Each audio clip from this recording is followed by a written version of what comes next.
ইরানের পারমাণবিক সক্ষমতা নিয়ে সম্ভবত আর প্রশ্ন তোলার সুযোগ নেই। দেশটি আর পারমাণবিক বোমা তৈরির দ্বার প্রান্তে নয়, বরং 6টি বোমা তৈরির সক্ষমতা ইতোমধ্যেই অর্জন করেছে। এমনটাই খবর খোদ আন্তর্জাতিক পারমাণবিক শক্তি সংস্থা বা IAEA এর।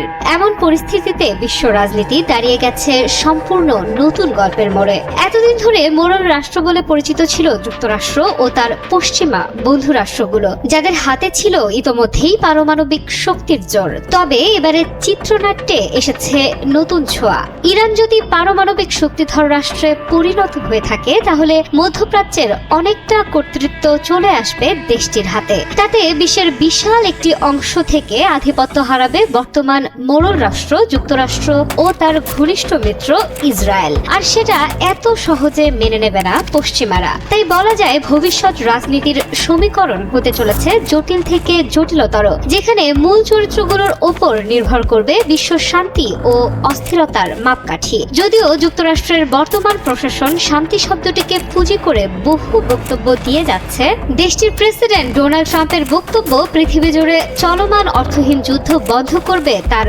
প্রশাসন।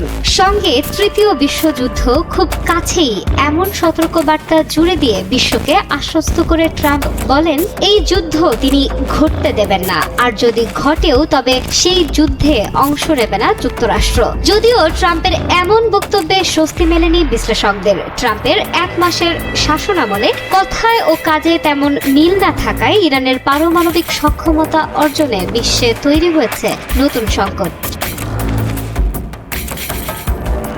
সংকট শব্দটি মূলত যুক্তরাষ্ট্র ও ইসরায়েলের মতো শক্তিমান দেশগুলোর, যাদের হাতে পর্যাপ্ত পরিমাণে পারমাণবিক অস্ত্র মজুদ রয়েছে, তাদের সিদ্ধান্তের উপর নির্ভর করছে। পারমাণবিক শক্তিমান রাষ্ট্রগুলো যদি নিজেদের মধ্যে শক্তি প্রদর্শনের খেলায় মাতে, তবে ভয়াবহ পরিণতি দেখতে হবে বিশ্বকে। ইতোমধ্যে ইরানকে থামাতে আয়োজনের কমতি রাখেনি পশ্চিমা শক্তিরা। কঠোর অর্থনৈতিক নিষেধাজ্ঞা, পারমাণবিক স্থাপনায় বোমা হামলার হুমকি, সবশেষে বোমা হামলার পরিবর্তে পারমাণবিক কার্যক্রম হ্রাসের চুক্তির মতো আগ্রাসী দাবি করেছে তারা। তবে উত্তরে ইরানের আত্মবিশ্বাস যেন বিশ্বকে স্তব্ধ করেছে। ইরান স্পষ্ট জানিয়ে দিয়েছে শত্রুর সামান্য ভুল ডেকে আনতে পারে ভয়াবহ পরিণতি। দেশটির হাত ট্রিগারে রয়েছে, শত্রুর সামান্য অসঙ্গতি মেনে নেবে না তেহরান।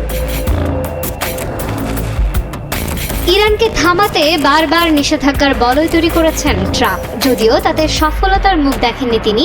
এত নিষেধাজ্ঞার পাশ কাটিয়ে কূটনৈতিক সক্ষমতা ও অদম্য ইচ্ছে শক্তিতে ইরান এগিয়েছে দুর্বার গতিতে। মধ্যপ্রাচ্যে যুক্তরাষ্ট্র সহ ইসরায়েলের বিরুদ্ধে শক্তিশালী প্রতিরক্ষা বলয় তৈরিতে 2019 সাল থেকেই পারমাণবিক অস্ত্র তৈরির মূল উপকরণ ইউরেনিয়াম সংগ্রহের দিকে মনোযোগ দেয় তেহরান। আন্তর্জাতিক আণবিক শক্তি সংস্থার দাবি, সাধারণত 90% বিশুদ্ধ ইউরেনিয়াম দিয়ে পরমাণু অস্ত্র তৈরি করা যায়। এ বিষয়ে সংস্থাটির প্রধান রাফায়েল গ্রসি বলেন, ইরানের কাছে 250 কেজি ওজনের ইউরেনিয়াম আছে, যার বিশুদ্ধতার মাত্রা 60% ওপরে। দেশটি যদি আরো বিশুদ্ধ ইউরেনিয়াম সংগ্রহ করে ফেলে, তবে সেগুলো দিয়ে 6টি পারমাণবিক বোমা তৈরি করা যাবে। তাই পারমাণবিক ইস্যুতে তেহরানের সাথে এখনই আমাদের আলোচনায় বসা উচিত, এমনটাই খবর বার্তা সংস্থা রয়টার্সের। যদিও সম্প্রতি ইরানের পক্ষ থেকে রাফায়েল গ্রসির জন্য এসেছে সতর্কবার্তা। দেশটির পররাষ্ট্র মন্ত্রণালয়ের মুখপাত্র ইসমাইল বাঘাই গ্রসিকে সতর্ক করে বলেন, ইরানের পরমাণু কর্মসূচির শান্তিপূর্ণ কার্যক্রম নিয়ে কোনো সন্দেহের অবকাশ নেই। ইরানের পারমাণবিক কর্মসূচি সম্পূর্ণরূপে দেশের প্রযুক্তিগত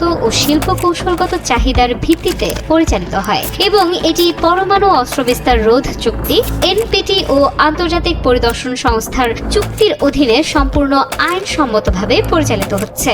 রাফায়েল গ্রসি শুধু প্রযুক্তিগত বিষয়ে কথা বললে মঙ্গল, রাজনৈতিক বিষয়ে তার মন্তব্য না করাই ভালো। এদিকে শোনা যাচ্ছে যুক্তরাষ্ট্রের মিত্র বলে পরিচিত পারমাণবিক শক্তিধর আরেক রাষ্ট্র ইসরায়েলও ইরানের পারমাণবিক স্থাপনায় ধ্বংসযজ্ঞ চালানোর পূর্ণ প্রস্তুতি নিচ্ছে। এ বিষয়ে বিশ্ব রাজনীতিতে অস্থিরতা তৈরি হলেও ইরান নিস্তরঙ্গ। শত্রুদের উদ্দেশ্যে দেশটির প্রেসিডেন্ট মাসুদ পেজেশকিয়ানের ভাষ্য, 100 স্থাপনা ধ্বংস করা হলে সঙ্গে সঙ্গে তৈরি হবে 1000 নতুন স্থাপনা। ইরানকে থামাবার সাধ্য কারণেই। গল্পে আরেক শক্তিধর রাষ্ট্র ইরানের বন্ধু রাশিয়ার প্রতিক্রিয়া কেমন হবে সে বিষয়েও তৈরি হয়েছে নতুন প্রশ্ন। ইরানের সঙ্গে 20 বছর মেয়াদী কৌশলগত চুক্তি স্বাক্ষরের পর ইরান রাশিয়া জোট যুক্তরাষ্ট্রের জন্য ত্রাসের কারণ হবে এমনটাই ভাবা হচ্ছিল। তবে সম্প্রতি ইউক্রেন রাশিয়ার যুদ্ধকে কেন্দ্র করে রুশ মার্কিনদের কাছে আসার গল্পে ভূ রাজনীতির চিত্রনাট্যে তৈরি হয়েছে নতুন টুইস্ট। এখন দেখার বিষয় ইরানের পারমাণবিক শক্তি অর্জনে কোথাকার জল কোথায় গিয়ে গড়ায়।